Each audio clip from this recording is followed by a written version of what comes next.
Welcome to another episode of Scott Reads Comics. Today we'll be covering Marvel and DC present The Uncanny X-Men, The New Teen Titans. This particular version of this cross-company team-up was published in 1995 and has this distinctive gold livery on it. Now, the other copy I have was published originally in 1982, and it was a green Baxter paper edition. So the fact that this came out in 95 is interesting. Could be pre-implosion of the comic market at that time. Marvel and DC were looking for a way to goose sales of anything. And so they got together and agreed to print this again. It says here, a special collector's edition of the crossover classic, Marvel and DC present The Uncanny X-Men versus the New Teen Titans. Printed in 1995, retailing at $3.95. I found it at a dollar bin. All right, let's move on. Brilliant Walt Simonson cover there, by the way, and back cover as well. So this one is done by an amazing team of Marvel and DC creators. Chris Claremont, Walt Simonson, and Bob Wiacek are the main individuals behind this particular crossover. And it was so pretty much at that time, that was a good part of the X-Men team. Although Simonson was not a regular X-Men contributor, he was a Marvel artist at that point. So he was brought in to do the art chores. Apocalypse Now is the title on the splash page here, and we see an amazing shot delivered by Simonson of the wall, the source wall, in New Gods parlance. And here we have Metron and Darkseid. Darkseid has tricked Metron into attempting to go beyond the wall to find out the source of all life, all knowledge. And he gives him a device. Metron trades Darkseid a strange device. It's called a Psycho Wave and a Psychon Wave, and we'll learn what that does as we go through. And he then tries to penetrate the wall, and all that's left is his magnificent Mobius chair as an explosion occurs.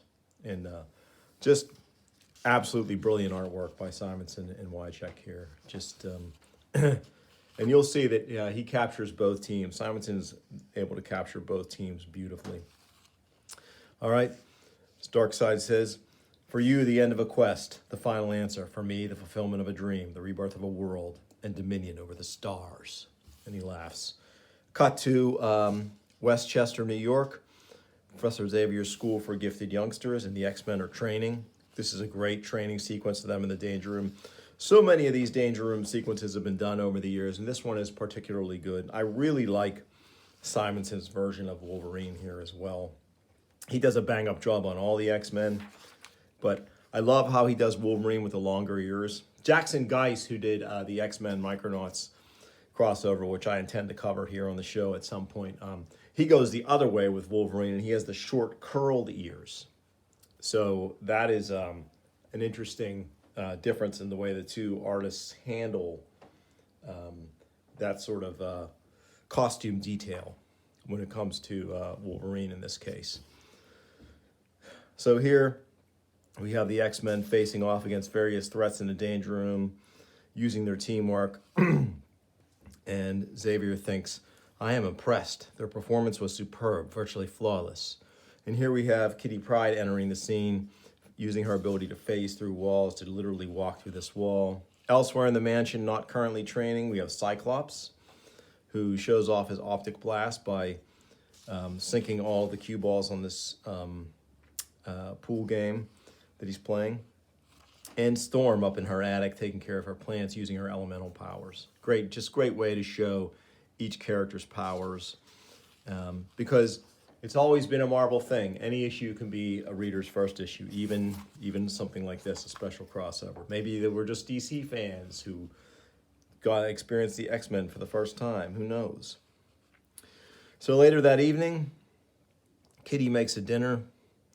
She's very happy. She's still relatively new on the X-Men. She's very happy that everyone liked it. And then later still, everyone is asleep, and this strange, sinister hand is drawing images of Jean Grey, the woman who was the Phoenix.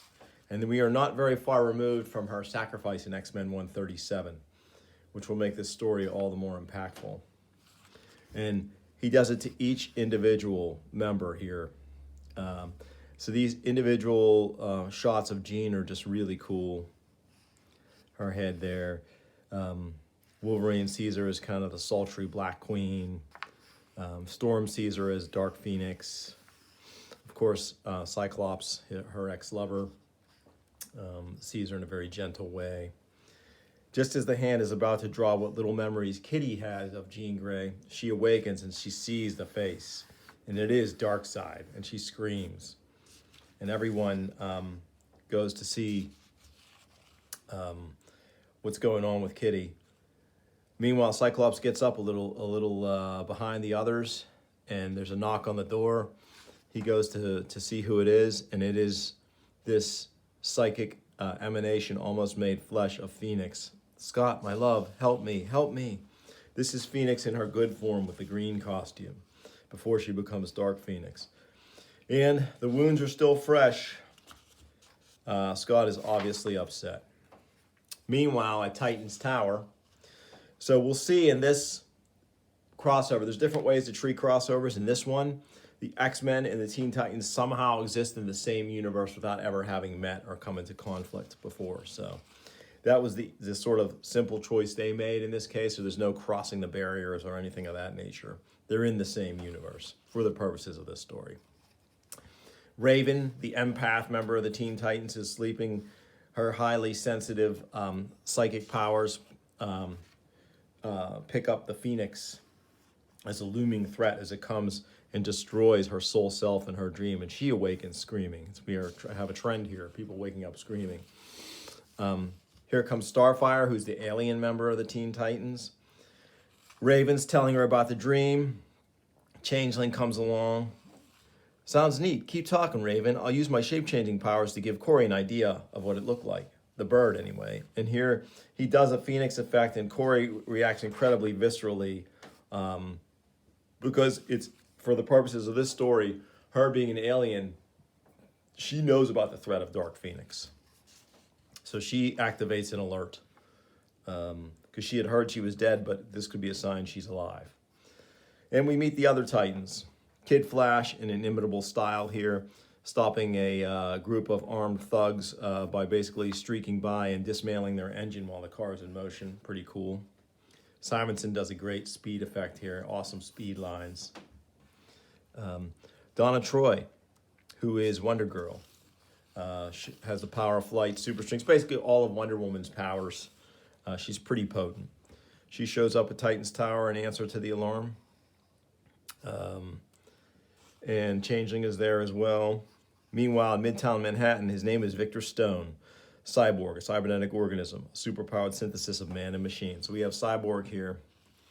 He goes past a destroyed building. What a mess. This used to be a skyscraper until it got trashed by the X-Men. Media describes them as outlaws. I wonder why the Titans have never tangled with them. So in this one panel, they're able to sort of establish that, yes, these two teams exist in the same universe, but they've never met. So everyone's now at Titan's Tower, except for Robin. And Robin finds himself on a case elsewhere, this time in Gotham City at a Star Labs facility. And he is great establishing shot here, smashing this parademon through the window. And here's Robin. Benny's tip was right on the money. Intergang is back in action. And he pulls this guy's costume back and sees that, in fact, he is a parademon, an alien. And before he can act on it, the Terminator, just an absolutely visually stunning character, another awesome George Perez costume design, and brilliantly drawn by Walt Simonson here. He does an awesome Punisher. Punisher shows up, and Robin's good, but he's no match for the Punisher. You're a real hotshot, Robin, but against me, a man who utilizes 90% of his brain capacity with the physical abilities to match, you're simply outclassed. And Robin ignores the priority alert because he's unconscious. All right, moving along. The X-Men are now at the home of Jean Grey's parents, and they too saw the apparition of Jean Grey. And so they, again, have just recently been through her death. They've mourned her, and now they're just absolutely shattered by the fact that she may be back.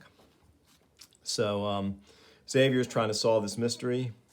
I've searched telepathically and with our mutant detecting cerebral computer system, but there is no trace of Jean. I have, however, discovered something that may be of value. Throughout the evening, mysterious incidents have occurred at Kenneck Airport, then in the North Atlantic, in Sullivan County, Texas, Antarctica, and Edinburgh. So these were all places where Phoenix operated in significant fashion at one time or another. So the X-Men are sensing a pattern, and so Xavier's gonna send them to look into some of the other locations that might be part of that pattern. So they're working on this mystery from one end. Meanwhile, we have the Titans coming from the other end. Still later, the Titans have found Robin beaten up in this alleyway. Raven uses her ability to heal him to get him back into fighting shape. Who ambushed you, Dick? The Terminator. How'd you guys know I was in trouble? We didn't. Starfire sounded the Titans red alert. When you didn't show, we came looking for you. And he wants to know why. And here, Starfire, brilliantly rendered by Simonson and Wycheck, tells the story of Phoenix as she knows it. And Lilandra pledged to end the threat of Phoenix forever. Soon after, she reported the evil one slain. Raven's dream indicates otherwise. So Dick is skeptical, but he agrees to look into it in under certain terms. And Corey, they're not quite an item yet here, but she kisses Dick in thanks for taking her seriously. All right. So here we have elsewhere, the purpose of the labor is unknown to them. Each worker is told precisely enough to enable him to do his job, no more than that. We have some giant machine of one sort or another, and it's overseen here by the Terminator, who's lounging with some Dom Perignon until suddenly it's just knocked out of his hand, and he spins in this incredible sequence super fast and destroys the whip of the individual who was harassing him. That was my last bottle of Dom Perignon 71. It's irreplaceable. Peace, human. I was merely curious to discover how formidable you truly are. Now you know. So we have a little bit of friction between the two main henchmen of Darkseid in this story. Terminator, an established character, and this dude, Ravik, who is Ravik the Ravager, who looks like some kind of upjumped parademon of some sort or another. Very cool visual. Again, with Simonson doing costume design here. Looks great. And Simonson's Darkseid in all these panels, even when he's in the shadow, is so menacing and cool. Ravik the Ravager shall not fail, my dread lord. The X-Men are as good as taken. So he is tasked with capturing the X-Men, and that's going to be important later. Meanwhile, back at the X-Mansion, Starfire bursts in, and Professor Xavier is asleep and is able to stun her with a Psybolt. But then he is overcome by the Titans. The Titans have tracked Phoenix's trail here to the X-Mansion, and so they've arrived. And Dick upbraids Starfire for basically smashing through and breaking and entering and assaulting someone without proper cause. But before he does that, Raven puts Xavier down for the count with her soul self. Before they can wake Xavier up and talk to him about what's going on, a boom tube opens up. The teleportational matrix for these parademons. They show up. Shock Commandos, attack! So this is Ravik's crew. And they think that the Titans are the X-Men. So it's a case of mistaken identity here. But their weapons are pretty formidable, and they're able to take the Titans out, except for Changeling, who gets missed, and he transforms into a parademon, stretching the capabilities of his shape-changing powers to do it. The strain is murderous, but because Gar Logan is a hero, he endures and hurries to join the commando team as they vanish from the Earth. We have another scene. back to where that giant machine is, where the Terminator was overseeing. Morning on a certain remote butte in New Mexico, where long ago, in gentler, happier days, Scott Summers and Jean Grey consummated their love. Yes, this was a scene, I believe, in X-Men, maybe X-Men 135, where these two, they were kind of taking a break from their conflict with the Hellfire Club, and Scott and Phoenix / Jean Grey had a quiet moment of love on this mesa. She was so powerful, she was able to stop his optic blast. He took his mask off, and he was able to kiss her, and she got to see his face, which was cool. Terminator here, overseeing this incredible device, almost Kirby-esque. It looks like almost something Galactus would use to suck the life from a planet. Suddenly, got a light bulb? Sure. And this is kind of what I've been waiting for in this. The fight between the Terminator, one of my favorite villains, and Wolverine, one of my favorite heroes. And it's just a quick one here. They'll have a little more later in the story, but Terminator misses. Too bad I didn't, Wolverine says, and he backhands him, or perhaps he uses both hands and just does a double backhand, knocks him out. So here the X-Men are fighting. Things are going pretty well until they don't. Terminator recovers, uses his fear gas on Storm to activate her claustrophobia. These other parademons use gas on the X-Men to knock them out. Cyclops gets hit with a stun blaster. And Colossus is dropped off the butte to fall hundreds of feet below to the bottom, which doesn't kill him but knocks him out. So Terminator has succeeded in actually capturing the X-Men, which is what Darkseid wants, because his sole goal in this whole thing is to bring Dark Phoenix back, and we're going to see that, and the X-Men are key to that plan. So here we turn the page, and there is a brilliant double-page spread. Now, in this reprint, I think we're suffering a little bit. For some reason, this thing has all this space at the top margin, and it appears to be cut off, like almost like a bleed it bleeds out on the bottom. So I have to bring out my old issue and check. I should have done that prior, but I feel like we might be losing a little bit of the image at the bottom, but it's still breathtaking nonetheless. A double spread, the wall. So this is where a floating asteroid is with these giant, crazy devices, and Darkseid, again in shadow, is not happy. If this is your idea of a joke, Ravik, I am not amused. True, you've captured the X-Men's mentor, but alone he is hardly sufficient for my purposes. These other creatures are unknown to me. Not sure if Darkseid would have met the Teen Titans, but obviously he hasn't at this point, even though they are from the DC universe. Dread Lord, they were at the X-Men's dwelling. Their descriptions and abilities matched. Face it, Jark, you screwed up, Terminator says as he shows up with the actual X-Men, showing up Ravik, his rival, and also figuring out that Ravik had a stowaway of sorts with him when he returned with his hunting party, and it's Changeling, and Terminator takes him out for good measure. So Ravik has failed for the last time, and Darkseid, using his Omega effect, expunges him. And Terminator is duly impressed. I get the message. Failure is not an option for Darkseid. So the Titans are held immobile. The X-Men are in this siphon device. And Darkseid drains their memories of Dark Phoenix, the bit of essence of Dark Phoenix that each X-Men holds within him or herself. And using his device, he's able to reform Dark Phoenix. Who summons Dark Phoenix? I, Darkseid. What an incredible full-page shot here. Just stunning. Simonson is just a master. And Wycheck, the perfect compliment to Simonson on this one. And Glynis Oliver on colors too, amazing. So yeah, we have just an incredible reintroduction of Dark Phoenix here. And will they be friends or foes? And it looks like they will be friends. Jean, no, Scott yells out. You're wasting your breath, youngling. She is mine. So Darkseid takes a moment to let them know the doom and gloom that is coming when he and Dark Phoenix ally their powers. He is going to bring about a second Armageddon, a second mass destruction.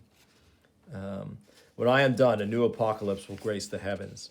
From it, I will extend my domain first to New Genesis, then to all the realms of reality, and ultimately to those of imagination as well. So Cyborg not happy but can't do anything about it. And Darkseid, being a big bad who likes to monologue, leaves the X-Men and Teen Titans to their fate here and takes his host and Dark Phoenix with him. Doesn't kill them, and he's going to regret that. So they escape. The X-Men escape as well. There's no one here any longer to keep them locked up. And we are going to have, for the first time, 3/4 of the way through the story, I know there was a lot of setup, but here it is, the two teams meet.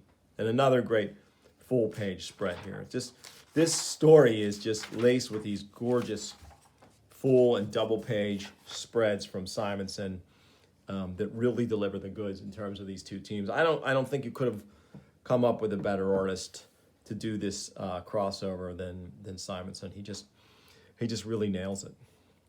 Perez, maybe. I think Perez would have done a nice job on this. But he obviously wasn't available, and so Simonson got the call. So we have a great meeting here. And then the two teams put their heads together and try to figure out how they can get out of the predicament. They're stuck in this weird dimension near the source wall. And what do they find floating nearby after they pick up a strange signal emanating from it? But the Mobius chair of Metron. And so Cyborg is able to extend his hand out many yards and grab it and pull it in.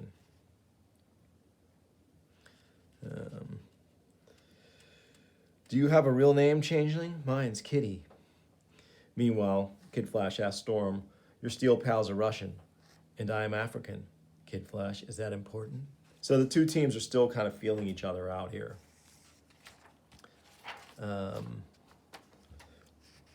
Next page here, Gar and Kitty, who are very close in age, so it's kind of natural that they kind of gravitate toward each other. They happen to be sitting on the Mobius chair, and Kitty says, I wish I was home, and then they vanish. And then suddenly they come back. Hi guys, we didn't mean it, honest. All I did was wish. Of course, the chair is controlled telepathically by thought. It appears so, Professor, but how are we all going to fit on that chair? So here is an awesome panel here where Kitty convinces Changeling to transform into a giant dragon, shades of Lockheed, who I think has yet to be introduced in the X-Men. So this is kind of a precursor to the Kitty's little pet dragon, Lockheed, except obviously Changeling is gigantic. He's going to hold the chair, and all the X-Men are going to ride on him. Colossus is a little bit jealous of Kitty's burgeoning relationship with Changeling, and he says to himself in Russian, Peter, you're acting like a fool. Oh, wonderful. A new language I can learn. One of the ways, one of the Starfire's powers is she can absorb language through touch, and she prefers to do it by kissing. So now Kitty's jealous. So the two crews pile onto Changeling's transformed form, and Cyclops, they vanish as Cyclops swears that Darkseid's going to pay.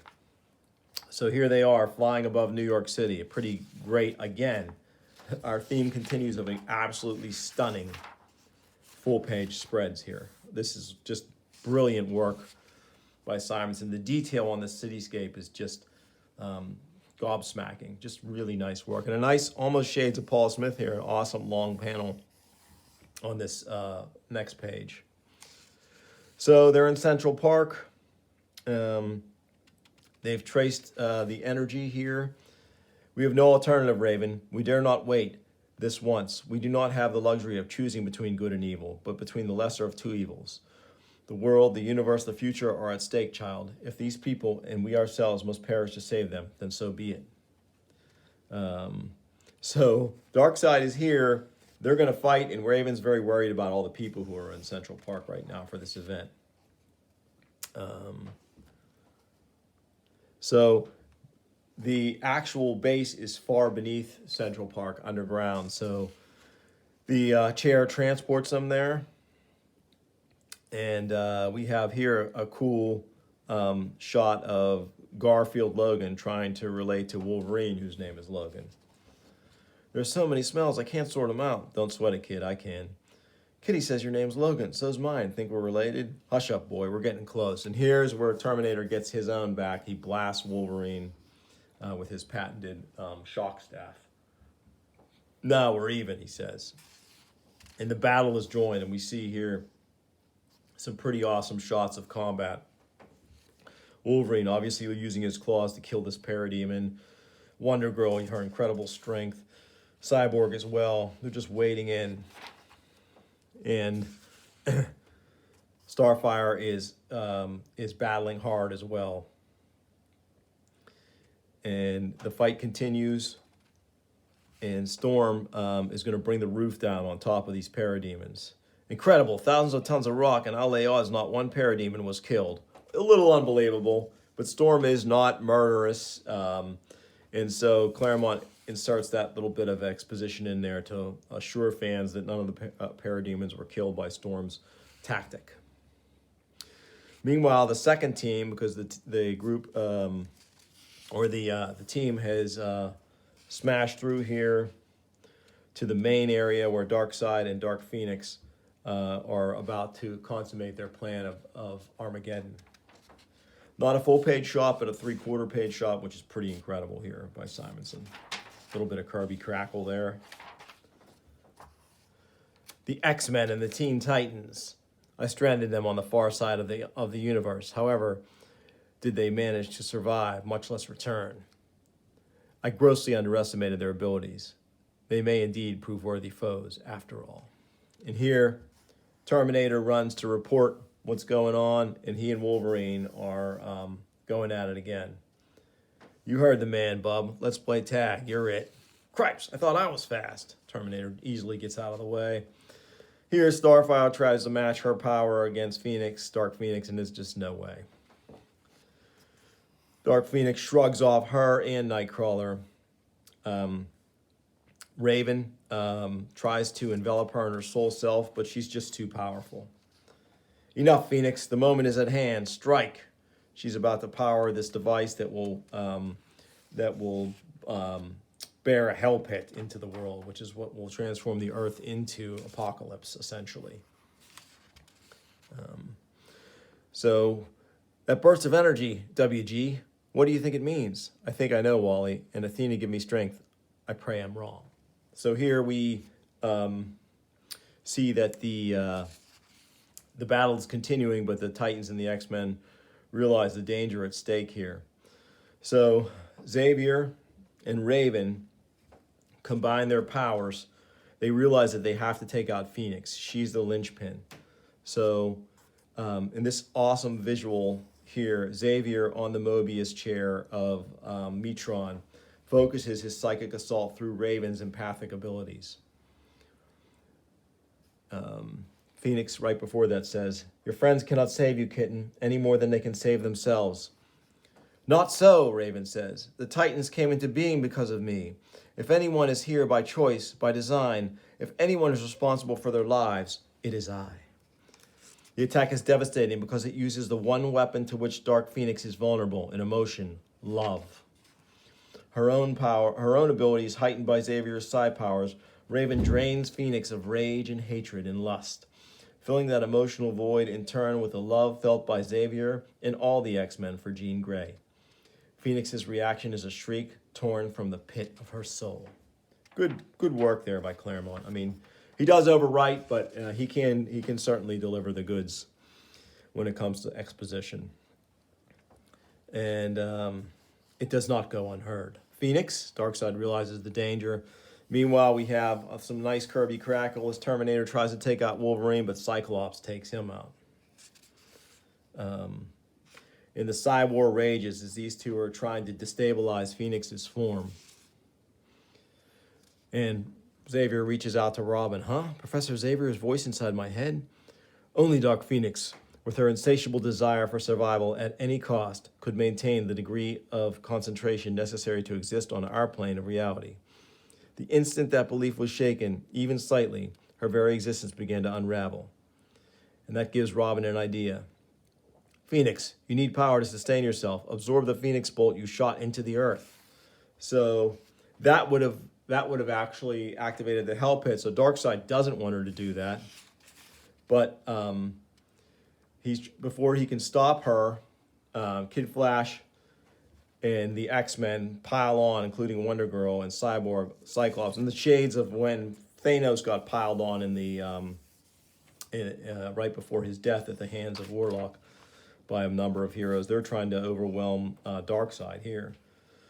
And Starfire flies in and literally blasts his eyes. But he flicks them all away, and just to show how powerful he truly is. And here, Phoenix goes and reabsorbs her Starbolt. My power has been restored to me. Face me now, ex-Titans, if you dare. Professor, Raven, the hell pit's sealed. Robin's ploy bought the time we need. Start calling for help, fast. Scott, look, Phoenix, something is happening. Phoenix is still destabilizing, even though she absorbed her Starbolt. She's going to now realize that she needs to take a human host. And that host becomes Cyclops, her ex-lover, because she has the closest relationship to him of any of the characters.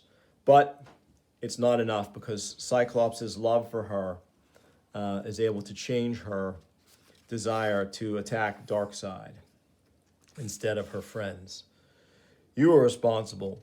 You will pay the price. So this is a cool visual here of Cyclops blasting with his eye beams, but it's the Phoenix effect emerging, and it smashes into Darkseid, who just stands there and just kind of quietly accepts defeat here. Wow, they're both gone, but where? In the dark above, the concert reaches the finale, the 1812 overture, its eagerly awaited climax. There go the fireworks, and added to the fireworks are this incredible scene of the Phoenix rocketing into space with Darkseid in its claws. The distance from Earth to the wall is so great it cannot be imagined, yet Phoenix crosses it in the blink of an eye, following the trail of energy that is her lifeline back to its source, in a mad, desperate attempt to rejuvenate herself, aware even as she does that she is too late. She's become too human to remain a goddess, or remaining too much a goddess to live as a human being. That paradox is her downfall and her glory. So here we have back at Central Park, the two teams are celebrating. A nice recap here. Scott, one thing puzzles me, Storm says. If Phoenix was Darkseid's creation, if she had no conscious existence prior to the awful moment at the wall, then what appeared to us and to the Greys to warn us? A question that hangs in the air. There's no answer. Epilogue. We have Metron returning to his Mobius chair. The wheel turns. The wall is sealed. The balance restored. All is as it was, with the one exception. All things are thus as they should be. Why, thanks, old friend, for revealing the answer to yet another source, to yet another mystery of the source. And we end the story with an incredible full-page shot of Darkseid, his head now emblazoned on the wall of the source. And Metron simply says farewell, and a brilliant display of scale here. He's tiny compared to this giant head. And that is it. That is the X-Men Teen Titans crossover, this 1995 reprint of the original 1982 publication. Pretty nice dollar bin find here. And a fantastic story. It was fun to revisit. And I thank you for watching another episode of Scott Reads Comics. Please like and subscribe, tell your friends, and I'll be back for more.